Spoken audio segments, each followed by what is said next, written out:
Welcome to Vintage Gaming Memories. Shall we play a game?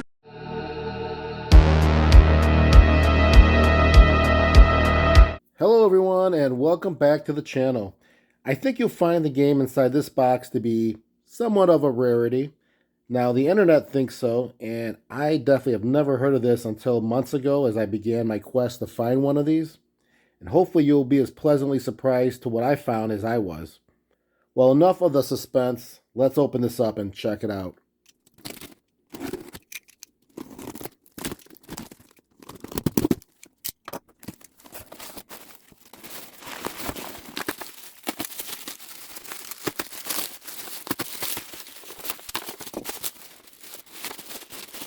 Well, here it is. This is a circa 1981 Super Space Jack game by Onko Electronics.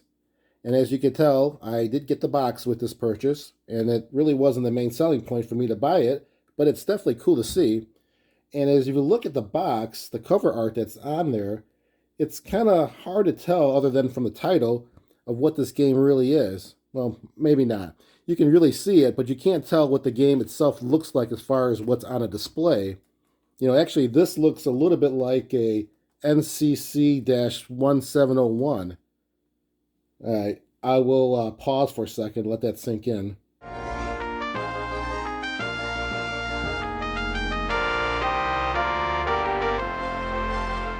Okay, I'm not a Trekkie, but that's a reference to the USS Enterprise starship from Star Trek. That's its registry number, NCC-1701, and that kind of looks a little bit like it, right?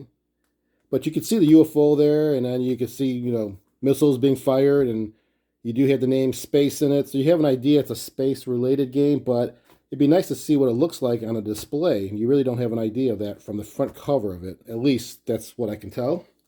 But let's take a look at the sides. Maybe there's more information. Nope, not really. And then the back, well, yes, the back will give you some more details, and that's the actual play area.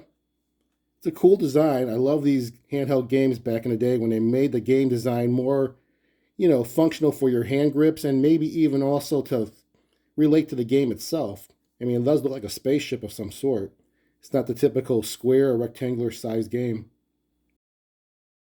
There's even a melody. You can play it and sing along. It's got dimensions on here, which is nice. 10 inches in length, 4.8 inches in width, and the height at 1.8 inches. A lot of information on the back. This is a game from Japan. That's where Onko Electronics is based, which is probably why this is not something I'm very familiar with, because I think there's no top or bottom flaps. But this game is not something I was familiar with when I was a kid. I've never heard of it. I've never heard of Onko Electronics, but that doesn't really mean much because I wasn't majorly into handheld games back then. But I'm sure the consumer audience for this was probably more outside of the US. But if I'm wrong, let me know in the comments, because this surely seemed to be very hard to find online currently today. And actually, even for quite a while, I've been searching for this one. And it just seems like there's just maybe one in a great while you'll see it. And it's like, well, for example, now the one I see is in Egypt that someone is selling this. And if you do find one, good luck on hoping that the display area is not scratched up and you're not missing the battery covers as well. All of that lends to the rarity of this because it's hard to find, never heard of it, and it does look pretty cool. Let me look at this front cover again. There's some interesting writing on it. Well, no, I thought I could make out a name. Maybe it says James or something. But anyways, like I said, the cover or the box itself wasn't the big selling point. It was just that I knew this picture of the game itself when it was listed. It looked really good as far as the condition. Maybe there's some scratches on there I have to buff out, but I don't think it was too bad. All right, let's get this out and get a close look at it.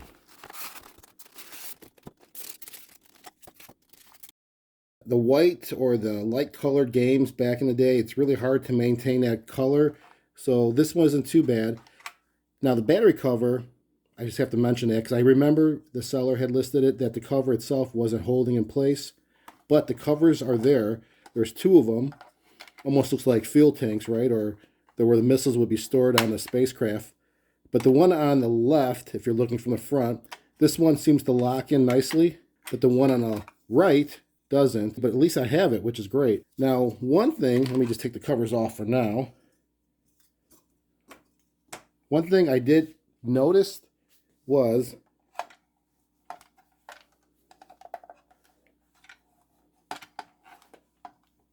I feel things moving around in there, but maybe that's just normal. It feels like there's something moving. Not broken or loose, but just feels like there's something weighted in there moving around. But I'm not going to shake it. I'll just leave it. Well, there you go. You can hear that. Right? Something's not secured in there. Maybe I will open it up just to check it out. What I'm going to do first is clean it up, and then we'll talk about all the functions on this, and we'll see how this display looks, if I can make it a little bit better. There you go. You can see from the reflection a little bit, but you can see the discoloration or the smudges or whatever you want to call it on here. I could probably make this shine a lot nicer than it is. And then we're going to clean everything else on here to make the white or the lighter colors pop out. One thing that's really cool about it is that the back sticker on this is there. I think the one that's currently listed right now that's in Egypt doesn't have this. It's all ripped apart. So that's another thing that's hard to find, but we'll get to the details of how to play this game. It's pretty simple from what I've read. Time to clean this up and open it up as well, and we'll see what's inside. I'll be right back and we'll get a good look. All right, let me just show you where I'm at before I go any further. I did remove all 6 screws from the back, and I did clean the entire outside, the surface of this, just with the normal cleaner, being some Lysol. Didn't do any polishing yet. I'll do that once I have this thing opened up and checked out on the inside. The battery covers are off. Oh, by the way, let me show you what was causing the problem with the one cover for not latching on or staying latched on. So you can see it. It's the middle part that sticks out that hooks into the back of the game itself. And this is the one that works, which has a nice little hook to the end. But this one here does not. It is broken. Here's a better side-by-side comparison. So the front ones look good. Nothing hooks on that. The middle, well, that's where it's missing. Now, what I was thinking, as I hear things rattling inside here, this could have broken off and fell inside. And maybe that's what I'm hearing, which I guess could be good, but I'm not going to try to glue it on. I don't think it's going to hold it with opening and closing, assuming that's what's probably rattling in there. But there's something more concerning on the front here. It's rattling. Something heavier. So I'm kind of curious to see what that is. So let's turn this over and let me see if I can lift it up and we can check it out.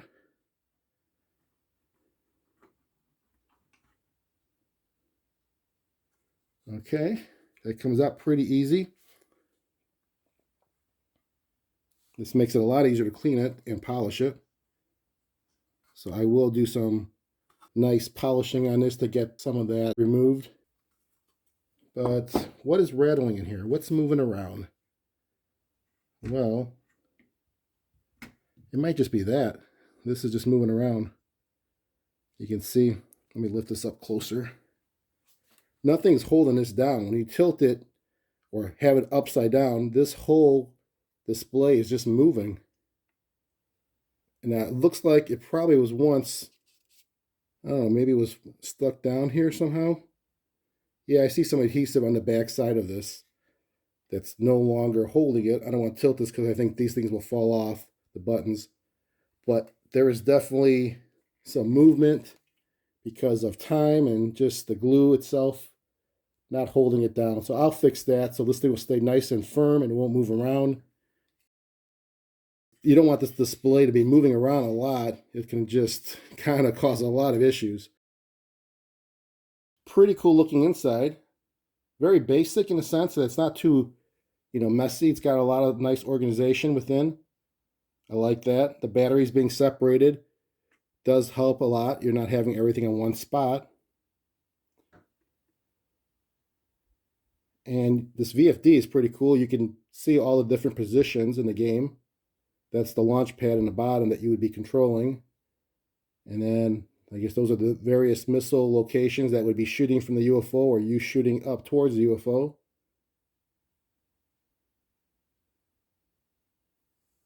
So I'm just going to give some nice cleaning because look at this. I could take these buttons off and get them really cleaned up. There we go. You can see all that built up dust in there. And each one of these buttons would be easier to clean like this. Then I'll also clean the board a little bit. Then I'm going to make sure that this thing stays attached. And I think that would be it. So let's get some cleaning going on the inside, and I'll show you what I did to hold this in place. All right, let me show you where I'm at now. I actually did the polishing and cleaning on the cover itself. This came out really good. You can see it's definitely a lot shinier and cleaner. And like always with the Novus One product, it's a lot smoother. Now, it didn't take long to clean this because, as you saw before, this was pretty clean to start with. Just the buttons I removed, and I went ahead and cleaned them. It has those nice switches on here. These buttons are these tactile switches where you can, hear the clicks. It's not those rubber membrane ones, which I like these a lot better. So these are cool switches. I love that. Can't wait to try this out.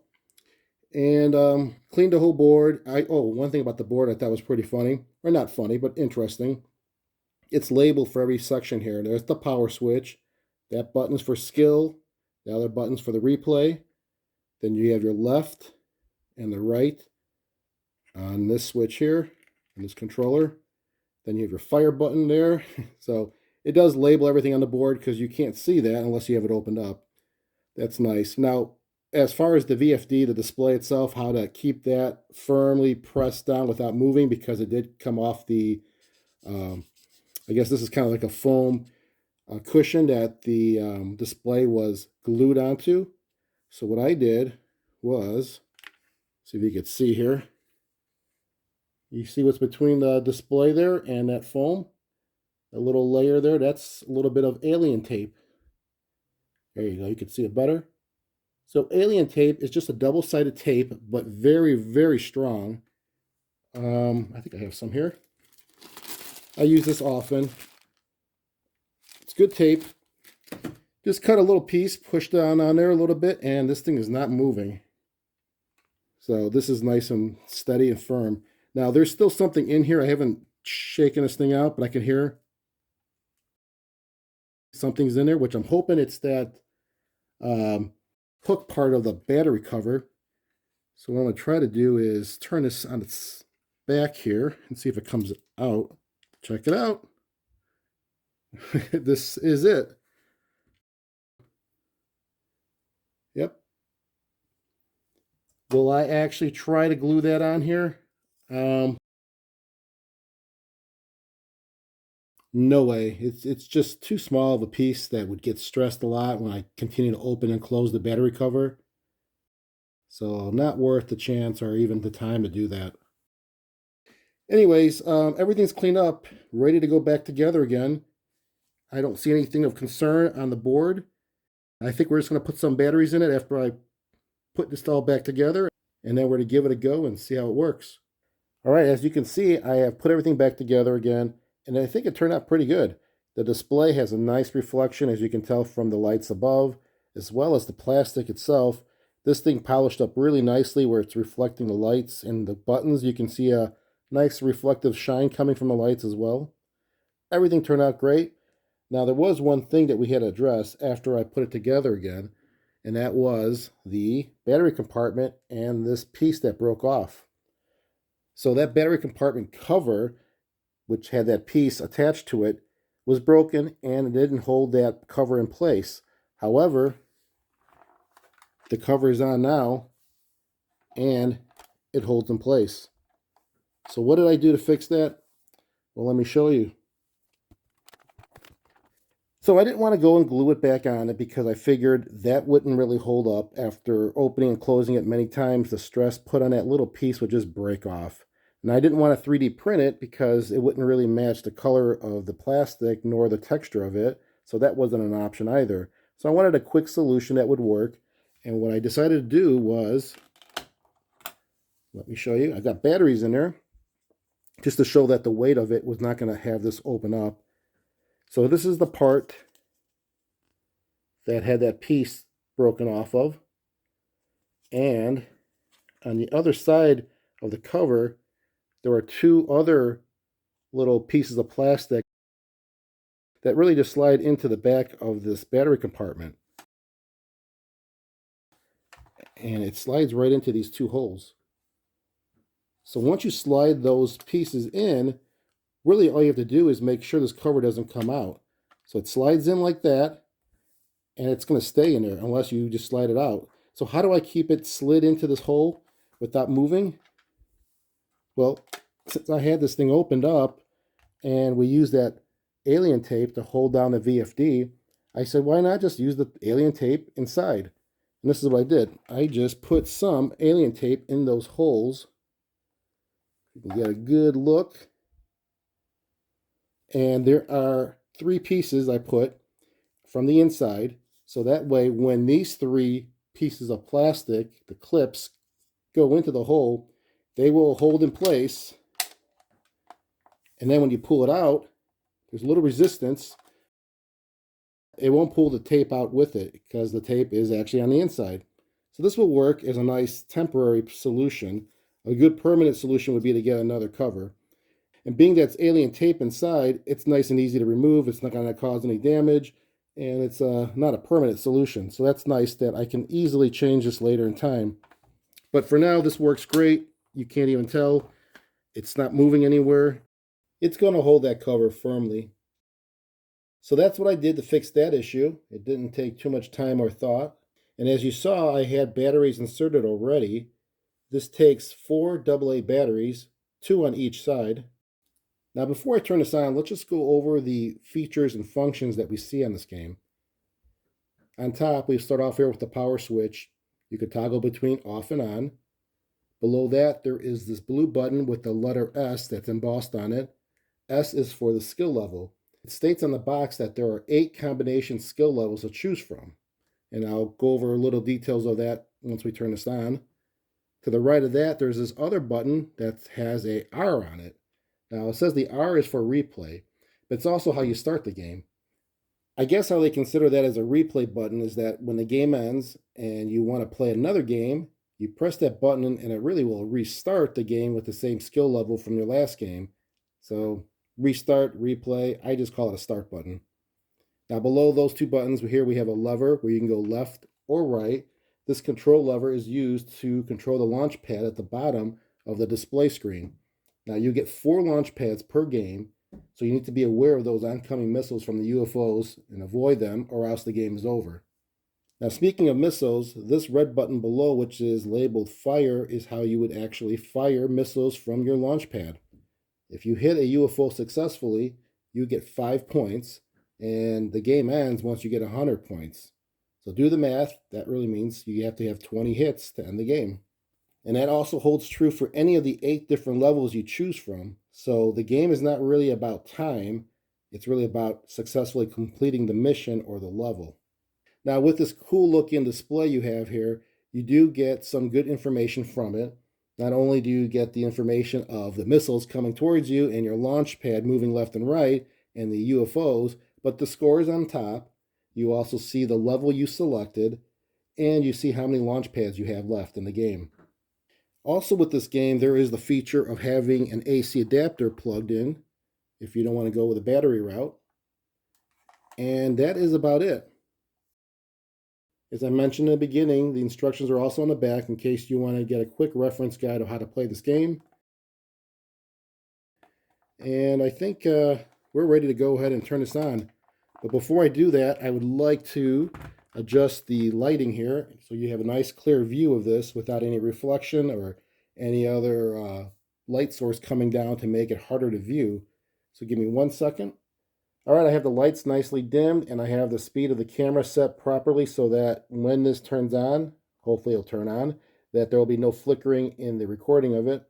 So let's turn this on and see what we get. All right, looks pretty good. Now, the instructions, or what it stated on the box, was that once you power it on, you'll see the UFO moving back and forth. No sound, which is good. And hopefully there's sound. This is just like the intro screen, so we're just waiting to start it.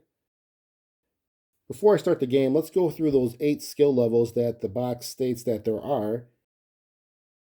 And looking at it right now, I guess this is skill level 1. If I press the S button once, we see a number popping up, which is a 3. And we see 2 UFOs. So a little bit more challenging. Let's press S again. And number 2 shows up with a star next to it, and there's just 1 UFO. Now we see the numbers 2 and 3, 2 UFOs. The number 1, just with 1 UFO. 1 and 3 with 2 UFOs. 1 and 2 with 1 UFO. 1, 2, and 3, 2 UFOs, and nothing displayed. So that was 8 different levels to choose from. Now, I think from the differences of those levels, besides having 1 or 2 UFOs, is also the speed of the UFOs. So the missiles will be coming down a lot faster based on those different levels. Being that this is the very basic level, or the slowest level, or 0 level, we're going to keep it at that for the first time through it. I think we're ready to go here. So I am going to go ahead and just hit the R button for replay, which is really start. All right, we're going. So here is my launch pad there. 5 positions across you can go. All right, I'm going to shoot. Oh, it's pretty cool. You can actually shoot the missiles coming at you. You can't, looks like you can only fire 1 time in the position you're in, and you have to move in order for you to fire again. So it's almost like it's reloading. So I guess that means you can fire more than once on the screen, but you just can't fire more than once in that same position you're in. You have to move to fire again.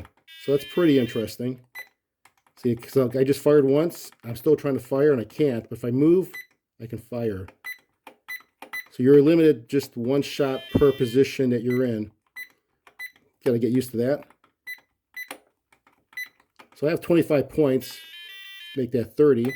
So I must have hit that UFO 6 times. I like the explosion when you hit that missile coming down at you. Just like that.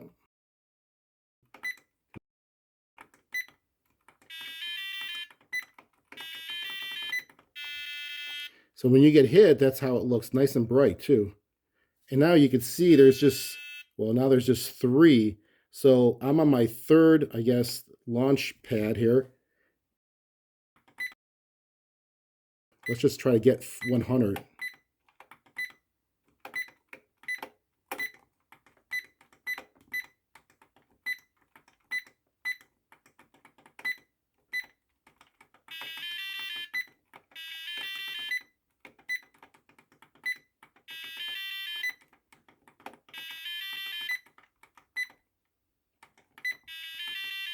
What you have to remember too is once you make a hit, and if there are missiles coming down towards you, they'll continue to come down. So just because you hit that UFO doesn't mean it eliminates the missile coming towards you. You got to be aware that if something's coming down, you got to move out of the way.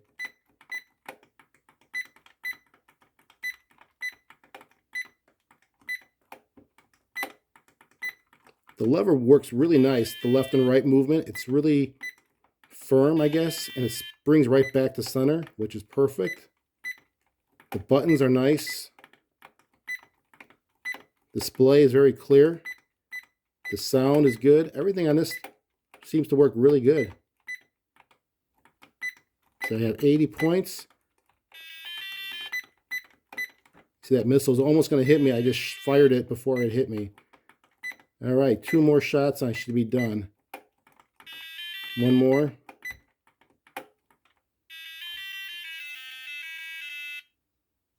All right, well, that's the game. There's no time limit, like I said, and there's no limit of number of missiles you can fire, just the number of launch pads you have. And if you can go through the whole level without losing all four, you win. Now, I guess if you're going to play with a friend, you're going to probably do some kind of timing, because how else can you tell whether or not you're better than your friend if you both complete the level? Let's go and try a more difficult level. So we know we can just go ahead and hit the S button. You can toggle between the levels. Let's go to 1, 2, and 3. I bet you that's probably the hardest level. You can see the speed of those UFOs are just really flying across. And there's 2 of them. So let's try this one out.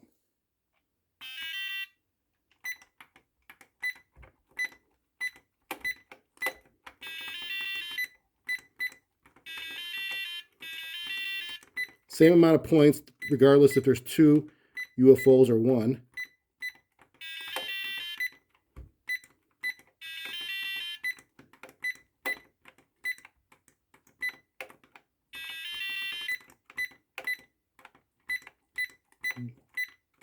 Doing the bob and weave here.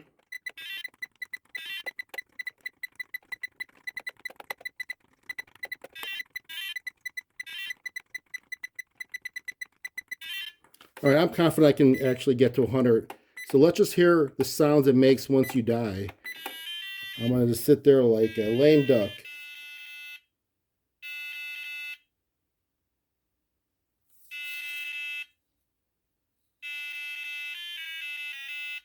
Pretty fast beat to that, but that's the signal that you've lost, and that's my score, 75.